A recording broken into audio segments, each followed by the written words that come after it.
오늘 말씀의 제목이 목자의 음성을 듣는 양인데요. 우리가 건강한 신앙생활을 하기 위해서는 신앙의 근본 또 본질 되는 것을 하나씩 점검해 갈 필요가 있습니다. 나는 오래됐는데 나는 직분이 뭔데 다 알아. 전에는 또 다 알으셨을 수도 있어요. 근데 또 시간이 지나면 잊어버리기도 하고 또 기억이 약해지기도 하고 그렇게 되죠. 그래서 열린교회 김남준 목사님, 한국에 잘 알려져 있는 설교가요 또 저술가이신데요. 그가 출판물을 통해서 기독교 문학상을 무려 3번이나 한 분이 받으셨어요. 그 책을 소개하면 예배의 감격에 빠지라, 이런 책이 있고요. 또 하나는 마음 지킴이라는 책이 있습니다. 거룩한 삶을 실천하기 위해 마음을 지켜야 된다 하는 책이고, 또 죄와 은혜의 지배라는 책이 있어요. 이 세 책은 우리 한국의 기독교계에서 인정받고 또 상 받은 좋은 책이에요. 그러니까 여러분 기회 되면 읽어보시면 좋겠고요. 또 하나의 주옥 같은 책이 있는데 목자와 양이라는 책입니다. 이것은 시편 오늘 읽은 이 본문에 있는 말씀을 중심으로 해서 목양의 관계를 잘 설명하고 있어요. 여러분 신앙생활을 잘 하려면 여기 있는 책들 또 다 읽기 어려우시면 그 중에 책 한 권이라도, 특히 목자와 양이라는 책 여러분에게 적극적으로 추천합니다. 한번 읽어보시면 좋겠어요. 그래서 이분이 쓰신 이 목자와 양에 대한 이 책을 중심으로 해서 몇 번에 거쳐서 다시 이 목양의 관계를 새롭게 정립하는 의미의 말씀을 전하려고 합니다. 이 목사님은 무려 9번에 거쳐서 본인이 자기 교회에서 하신 설교를 이 책으로 내신 건데요. 그분의 말처럼 사실 목자와 양에 대한 설교를 목회자가 직접 하는 것이 쉽지가 않습니다. 결국 하나님의 말씀을 근거로 목사가 자기 잘 섬기라고 그러는 거 아니야? 이런 오해와 편견을 만들어낼 수도 있기 때문에 그렇죠. 그러나 말씀 앞에서 정직하게 서는 자세로 이 목자와 양의 관계를 이 말씀의 근거에서 원색적인 설교, 가감 없이 하나님 말씀을 근거로 한 설교를 했던 것입니다. 또 이 시대에는요, 목회자와 관계를 거부하는 사람들이 많이 나오고 있다고 해요. 인본화된 사회일수록, 소리가 울리는데 조금 줄여주세요. 인본화된 사회일수록 더 심각하게 나타나게 됩니다.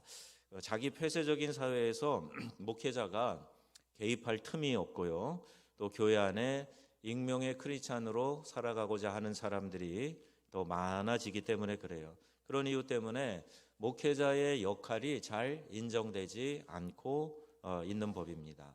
그래서 김남준 목사님이 하나님과의 관계가 바른 사람들은 목회자와의 관계도 바른 법이다라고 힘있게 선언하면서 이것을 9편의 강해 설교의 목적이라고 분명하게 명시하고 있습니다. 하나님은 자신의 양을 치는 일을 천사들에게 맡기지 아니하셨고 또 양떼들 가운데서 선택하셔서 자신의 형제들을 목양하게 하셨어요. 천사가 목회하면 실수가 없겠죠. 말과 또 체력과 모든 성품에서 천사니까 온전하지 않겠습니까? 그럼에도 사람을 통해서 목회를 하게 하시는 거예요. 불완전하기 때문에 하나님이 그를 붙잡아 주시도록 교인들이 기도하게 됩니다. 이것이 천사가 아니고 또 주님 자신이 아니고 사람을 통해서 목양을 하게 하시는 또 놀라운 비밀이 거기에 담겨져 있습니다. 그래서 1절에는 참 목자를 설명하기 위해서 부정적인 목자상을 먼저 언급하고 있는데요. 참 목자 또 거짓 목자는 어느 시대나 있어 왔어요. 교회가 태동되는 그 시기부터 참 목자, 거짓 목자가 있었다는 거예요. 그러므로 하나님의 말씀을 바르게 분별하고 이해할 수 있는 지혜 그리고 순결함이 있어야 합니다. 거짓 선지자 또 사꾼 목자는 분명한 자기 의식과 소명이 없는 사람을 이야기합니다. 종교적인 일에 종사하면서 그 일에 익숙해진 사람, 그 사람들을 일컫는 말이에요. 참된 신앙 생활을 하려면 참된 목자 아래에 있어야 합니다. 선지자들은요, 예루살렘에서 죽었어요. 또 하나님이 세우신 선지자가 하나님의 백성들에 의해서 하나님의 이름으로 처단되었어요. 이게 얼마나 아이러니한 이야기예요. 분명히 다 하나님을 섬긴다고 하고 하나님의 종이라고 하는데 그들이 하나님의 이름으로 하나님의 종을 처단하는, 그래서 오늘도 이런 일은 반복되고 있습니다. 인간의 귀를 즐겁게 하고 마음을 즐겁게 하고 또 잘못을 해도 인정해 주기만 하는 목자를 사랑한다면 그는 하나님의 양떼가 아닌 것이에요. 교회 안에는요, 하나님께로부터 온 진정한 양떼가 아닌 자가 있고 선한 목자의 모습을 가졌으나 사꾼 목자도 있어요. 또 양 가죽을 쓴 이리가 있는데 세월이 지나면요, 이 책에 재미난 표현이 있어요. 양 가죽을 쓴 일인데 세월이 지나면 자기가 양인 줄 착각하고 산다는 거예요. 가죽을 뒤집어 쓸었는데 자기가 진짜 양인 줄로 착각을 하는 자도 있다고 합니다. 목자도 마찬가지입니다. 여러분, 도둑에게도 막 꼬리치는 아주 이래 사교성이 좋은 개들이 있잖아요. 그런데 이런 개들도요, 개장수, 요새는 이제 없어졌겠지만 개장수가 나타나면 막 두려워하면서 짖어요. 경계하는 거죠. 소가 도살장 앞에서는 멈춰 선다 그래요. 본능적으로 아는 거예요. 에베소 교회가 자칭 사도인 채 하나 아닌 자를 시험하여 드러나게 했습니다. 양들에게 공포감을 주고, 오늘도 있어요. 오늘날에도 잘못된 길로 마구 이끄는 목자는 거짓 목자예요. 그래서 그 밑에서 신음하지 말고 자신의 참 목자를 찾아가라, 이렇게 책에 쓰여져 있어요. 여러분, 겁박하고 사람들을 위협해서 신앙적인 열심, 특히 뭐 헌금 생활 이렇게 강요하는 거, 이거 건강한 신앙의 자세가 아니고 참된 목자가 아닙니다. 거기서 불안해하고 떨고 그럴 이유가 하나도 없다는 얘기예요. 동시에 거듭난지조차 의심스러운 양이 자신은 아주 영적이라고 생각하는 거, 이것도 큰 문제가 아닐 수 없어요. 그 결과 쉽게 목회자를 판단하죠. 따르는 것은 고사하고 목사의 코치 역할을 하려고 서슴없이 조언을 하고 나섭니다. 바른 목양의 관계가 무엇일까? 그러면 이걸 먼저 생각해야 할 것이 있어요. 뭐냐 하면 우리가 참 목자가 누구인가를 먼저 생각을 해야 이 목양의 관계를 우리가 이해할 수 있게 됩니다. 예수님께서 나는 양의 문이다라고 하셨어요. 예수 그리스도가 문이라는 거예요. 예수를 통해서 들어가는 이가 양의 목자인 것이죠. 똑같이 허물 많은 인간인데 영혼을 돌보는 일에 소명을 주신 이유가 무엇일까? 그러니까 인격, 지식, 신앙적으로 뛰어난 이에 목자가 돼야 돼요. 여러분, 교인들 가운데는 훌륭한 이 사회적인 평판을 받고 지식적으로도 신앙적으로도 훌륭한 사람들이 많이 있어요. 근데 그들을 이끌어가는 목자가 된다, 목양을 한다. 무엇이 그렇게 할 근거가 되는가? 그가, 이 목자가 그리스도를 통해서, 그 문을 통해서 들어왔다는 것이에요. 즉 양떼를 먼저 만나기 전에 예수 그리스도를 만난 사람이 목자의 자격인 것입니다. 맹수에 의해서, 도적에 의해서 양떼가 상할 수도 있다는 마음으로 양떼를 지키는 사람, 그 양떼에 대한 사랑을 충분히 깨달아서 예수님 때문에 목양을 하는 사람, 이것이 목사의 자격인 것이죠. 이러한 목회 소명에 대해서 분명하게 확인을 해야 됩니다. 그리고 소명이 없으면 절대로 목회하면 안 됩니다. 소명이 없이 직업으로 목회하는 사람이 큰 문제예요. 마치 은퇴 후에 뭐 하나 안정적인 직장 얻는 마음으로 목회를 한다? 이거 있을 수 없는 하나님 앞에서의 큰 범죄 행위입니다. 스펄전은 이런 이야기를 했어요. 누가 나더러 제왕의 면류관을 쓰고 한 나라의 임금이 되라고 한다면 나는 그들에게 말하리라. 목양을 하고 말씀을 가르쳐 진리를 전파하기 위해 바빠서 그런 일에 신경 쓸 틈이 없노라고. 이렇게 대답을 했어요. 얼마나 하나님 앞에 사로잡힌 사명자의 멋진 고백입니까? 왕이 되라 그래도 싫다는 거예요. 나 바빠, 지금 설교하느라고 바빠, 말씀 전하느라 바빠, 그러면서 사양하겠다는 얘기죠. 언제나 양떼를 생각하면 눈물이, 또 가슴속에 기쁨이, 애잔한 마음이 있으면 누구의 반대에도 무릅쓰고 모든 것을 포기하고도 해야 하는 것이 목양의 일입니다. 양떼를 향한 예수님의 사랑을 그 사람에게 뜨겁게 부어주는 거예요. 예수님이 양떼를 향한 그분의 사랑을 목자에게 부어주셔서 그 예수님이 해야 할 목양의 일을 그가 대신하게 하시는 겁니다. 그런 목자를 교회에서 월급 받는 사람으로 대접하면 안 돼요. 하나님의 귀한 양떼를 목양하기 위해서 가장 우선되는 것은 그 양의 문을 통과했다는 거예요. 그가 양의 목자이기 때문이죠. 목자와의 관계를 포기하면 신앙을 포기하는 것이다, 이런 말이 있어요. 목자는 양에 의해 세움받은 사람이 아니라 양의 문이신 예수 그리스도에 의해서 세워진 사람이기 때문입니다. 그의 모든 주권은 하나님께 달려 있어요. 목양의 모든 권위의 원천이 그리스도께 있습니다.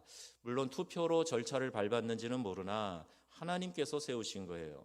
여러분, 임직받은 모든 분들이 마찬가지입니다. 우리 여러분들도 이제 중직자 세우고 장로 장립할 때 투표라는 걸 거쳐요. 이제 그때도 다 사람의 손을 거친 것 같으나 하나님께서 뽑아주셨다 하는 것은 동일한 원리인 거죠. 이것이 교회의 신비적 성격입니다.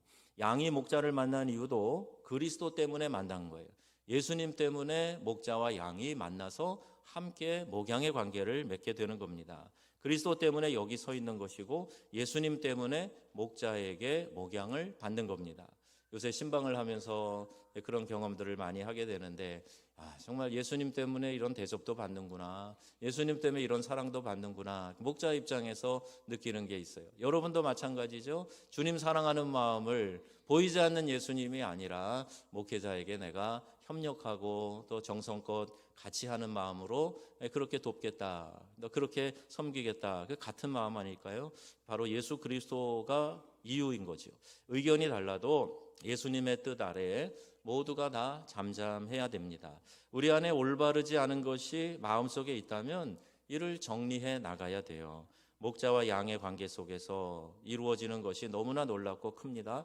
말씀을 진심으로 주님의 말씀으로 알고 그의 입술의 교훈을 사랑하는 마음으로 받고 그 깨달음대로 살고 그 산대로 누리는 축적된 기쁨이 있다면 이것이 우리의 인생의 모든 것을 좌우하게 되고 여기서 신앙의 기쁨을 맛보게 되는 겁니다.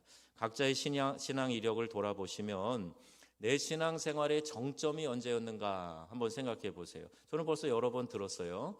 내가 그때 이렇게 막 열심히 있고 좋았었다라고 이야기를 할 때가 언제였는가. 그 정점을 회고해 보시면 항상 자신의 영적인 지도자와 깊은 만남이 있었을 때예요. 내가 그때 이렇게 뜨거웠어요 얘기할 때 보면 항상 그때 내가 목사님께 이런 사랑을 받았어요, 이런 얘기가 꼭 이어져 나오는 걸 보면 그 관계가 어떤 것인지 금방 우리가 유추해 볼 수가 있죠. 이제 다시 생각해 보세요. 목자와 나와의 관계는 원만한가?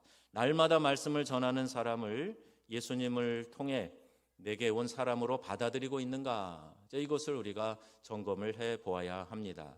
예수의 문을 통과해서 온 사람이기 때문에 그 입에서 나오는 말씀을 듣고 그 교훈을 따라 삶을 고쳐나가며 주님이 인정하신 아름다운 신앙생활을 통해서 확신을 가지고 교회 생활을 하고 있는가. 이렇게 사는 사람이 여러분 행복한 사람인 줄로 믿습니다. 어차피 신앙생활 하는 거 행복한 신앙생활 해야 되지 않겠어요? 근데 무엇을 죽어도 이 축복과 바꿀 수 없는 거예요. 주님을 3번이나 부인한 베드로에게 내 양을 먹이라 이렇게 말씀하셨어요.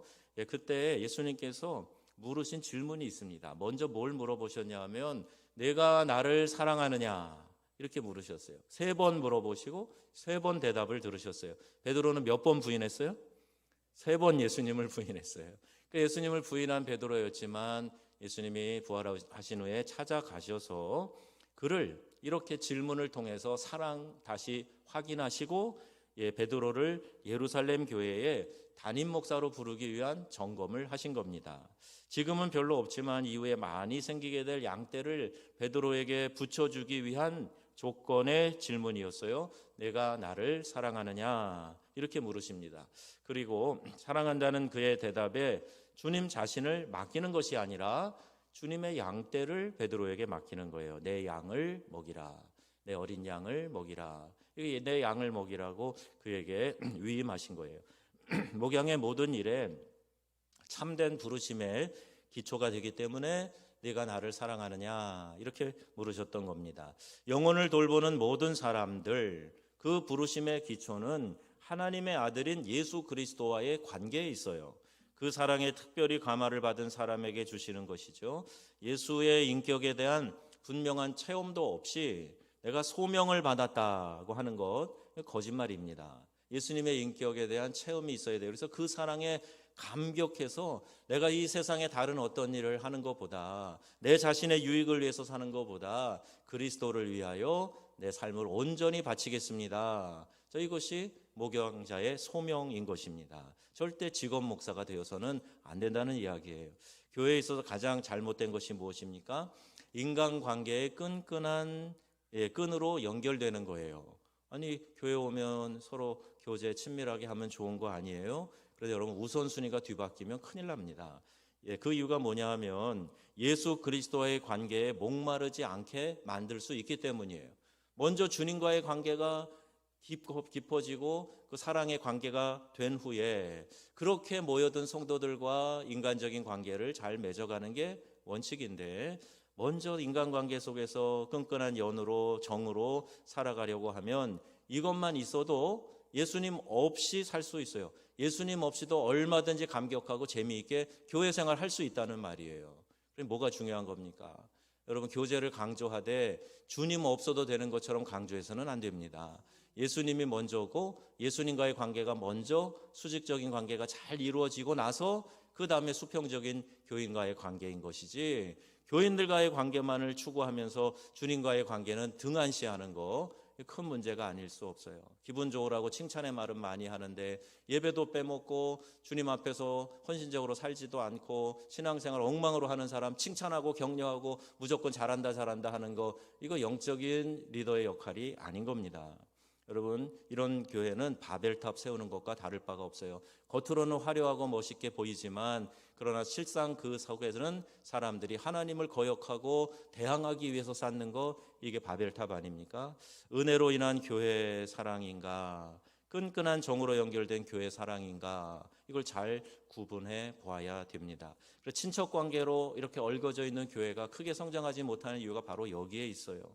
교회 안에서 말씀 가운데 예수를 만나는 일이 있게 되면 인간의 이기심과 사랑 없음이 파괴되고 진정한 하나됨이 생기는 줄로 믿습니다. 은혜가 없는 교회는 하나됨이 없이 분쟁과 갈라짐만 나타나게 되는 거죠. 한 교회의 목자를 보내신 주권이 양의 문이신 예수 그리스도에게 있다. 여러분, 이건 꼭 기억을 해야 됩니다. 교회의 머리가 누구예요? 그러면 여러분 대답을 누구라고 하세요? 예수 그리스도라고 대답을 자동적으로 하십니다. 그렇다면 정말 주님을 통과한 사람인가? 목회자도 그렇고 나도 그렇고, 교인에게 상처받은 목사는 양들에게 정을 주지 않으려고 하고, 목자에게 상처받은 양들은 목자와의 거리를 유지하려고 하는 좋지 않은 현상에 빠져드는 현대 교회들을 많이 보게 됩니다. 목회자가 양의 삶 속의 구체적인 문제를 결정해 줄 수는 없어요. 어떤 분들은 목사님에게 이사 언제 가면 돼요? 어디로 가면 돼요? 어떤 직장을 가져야 돼요? 여기 갈까요? 저기 갈까요? 기도해서 정해주세요. 그러는데요, 그런 게 아니에요. 목회자가 양의 삶에 의탁되어 있다, 이 말이 무슨 뜻이냐 하면, 어떻게 살아야만 주님이 기뻐하시는 삶을 살까요? 어떻게 믿어야 죄와 더불어 싸워 이길 수 있을까요? 이런 면에서 전적으로 목회자에게 의탁되어 있다는 겁니다.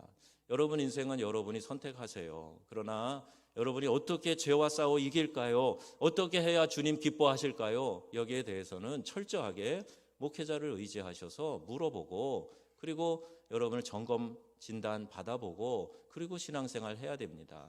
내게 인격적인 감화를 끼쳐준 목사가 없어요 라고 말하는 사람 치고 훌륭한 신앙생활을 하고 있는 사람 찾아보기 어렵습니다. 어떻게 하나님께서 여러분을 다루어 오셔서 진실한 신앙의 인격을 가지고 흔들리지 않는 견고한 믿음으로 오늘도 소망 가운데 하나님을 바라보는 신앙을 유지하게 되었나? 여러분 주위에 진리를 가르치는 사람이 있었던 거예요. 여러분의 이름을 불러가며 마치 자신이 회개할 문제처럼 기도해 준 사람이 있었어요. 누군가, 어느 목자가 나의 이름을 부르며 울며 말씀의 씨를 뿌리고 가르쳤기 때문에 오늘 내가 있는 줄 믿으시기를 바랍니다. 다 잘하고 나면 내가 좀 더 조금 컸다고 생각하면 그런 사람들이 없었던 줄로 알아요. 그런 아이가 불효자가 되는 겁니다.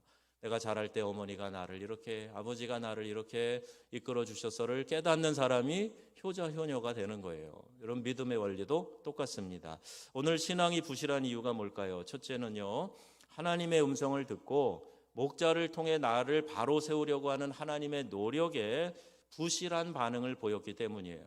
하나님은 그런 마음으로 목자를 세우셨는데 목자의 목자됨을 인정하지 않기 때문에 나 홀로 신앙에 빠져 있다가 신앙이 부실하게 되고 어느 한순간 시험 받으면 무너져 버리게 됩니다. 둘째, 올바로 하나님의 말씀을 섭취하지 않았기 때문이다 그랬어요.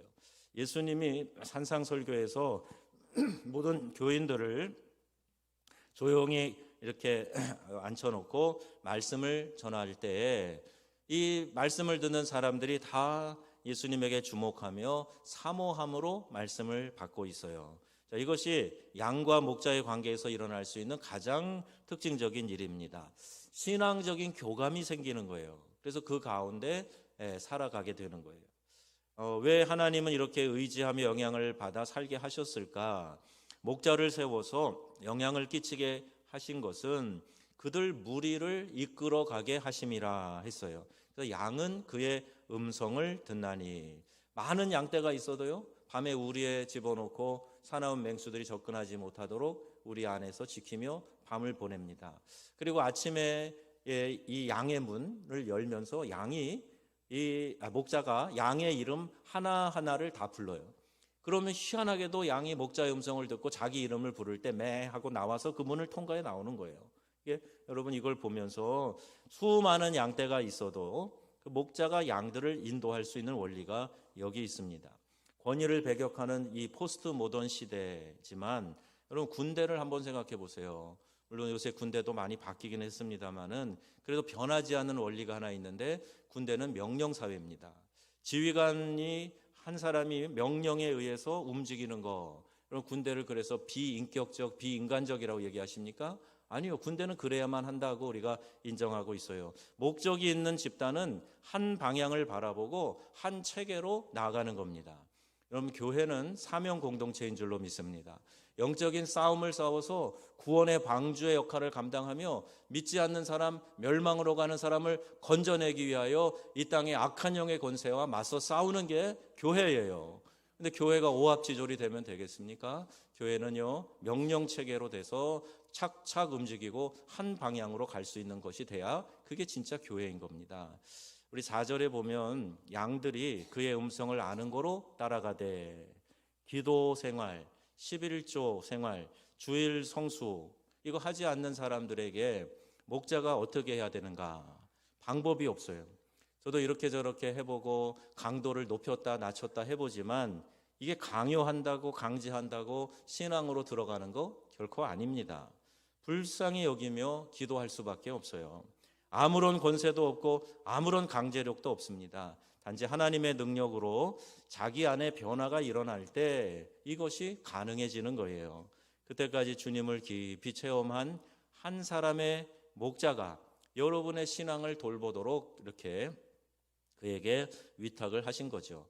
그를 통해서 천사에게도 시키지 않으신 일들을 하나님이 맡기신 겁니다. 그가 나의 삶에 영향을 주어 내가 어떤 가치를 쫓아 살며 주님을 기쁘시게 하며 죄악의 수렁과 유혹의 올무를 피하도록 알려주기 위해서 하나님이 목자를 보내신 거예요. 그런데 그런 목자와 나와 신앙은 상관이 없다? 나는 나대로 성경 읽고 여기저기 돌아다니며 신앙생활 하고 있다? 이거 매우 잘못된 신앙입니다. 성경적인 신앙이 아니죠. 목자의 목양을 받기를 즐거워하는 성도들 되시기를 주님의 이름으로 축원드립니다. 오늘날 교회의 큰 문제가 하나님의 음성을 충분히 전달해 주지 못하는 데 있어요. 아무리 목회자라고 해도 목양의 심정으로 한다 그래도 금방 말씀드렸잖아요. 받아들이는 사람이 받아들이지 않고 그냥 들이받아 버리면 그 다음에 말하기가 주저되는 거고 이끌어가는 데 어려움이 생기는 겁니다. 의존적인 신앙, 미신적인 신앙, 맹목적인 신앙 버려야 됩니다. 그러나 수천, 수백 양떼가 한 사람의 목자에 의해 움직이고 있는 광경 한번 생각을 해보세요. 양떼 앞에 한 사람의 목자가 있고 질서정연하게 가고 있습니다. 무지와 나태함, 태만으로부터 깨닫고 잘못된 길로 나아갈 때 책망하고 바르게 하고 의로 교육하고 진리의 말씀을 깨닫고 온갖 선한 일을 행하기에 유익하도록 특별한 사람을 보내셨어요. 우리는 그를 목자라고 부르는 겁니다. 한 양떼를 향한 하나님의 음성이 무엇인지 들려주고 깨닫게 하는 일에 고민하고 자신의 모든 생명이 양떼를 사랑하는 일에 있다고 믿고 많은 날들을 울고 염려하는 것, 그가 목자예요. 자신에게 반기를 들어도 사랑으로 품으며 진정한 변화의 때를 기다리며 사랑하는 사람이 목자입니다. 그 사람의 음성을 거절하고 있다면 그를 거절하는 것이 아니라 그를 보내신 주님을 거절하는 것이에요. 성경을 통해서 현실의 잘못된 패단을 우리는 바꿔야 됩니다. 나는 진정한 내 영혼의 목자를 가지고 있는가? 완전한 목자는 예수 그리스도 한 분뿐이나 그는 직접 양들을 다스린다고 하지 않고 주님의 양떼를 돌볼 사람을 택해서 보내십니다. 신앙을 위탁하고 마지막 그의 품에 안겨 죽기 원하는 목자를 나는 가지고 있는가? 우리 함석헌 씨가 그런 친구를 당신은 가지고 있는가? 이렇게 묻는데 여러분은 그런 목자를 가지고 있습니까? 목자는 예수님을 만난 양의 문을 통과한 사람이어야 됩니다. 그가 주님을 사랑하는 마음으로 주님의 양을 돌보는 것이에요. 양은 목자의 음성을 듣고 따라가야 많은 위험으로부터 보호받고 평안을 누릴 수 있습니다. 목자의 음성을 듣고 믿음으로 순종하여 잔잔한 물가로 푸른 초장으로 인도함을 받는 우리 명성의 성도님들 다 되시기를 우리 주 예수님의 이름으로 축원합니다. 아멘.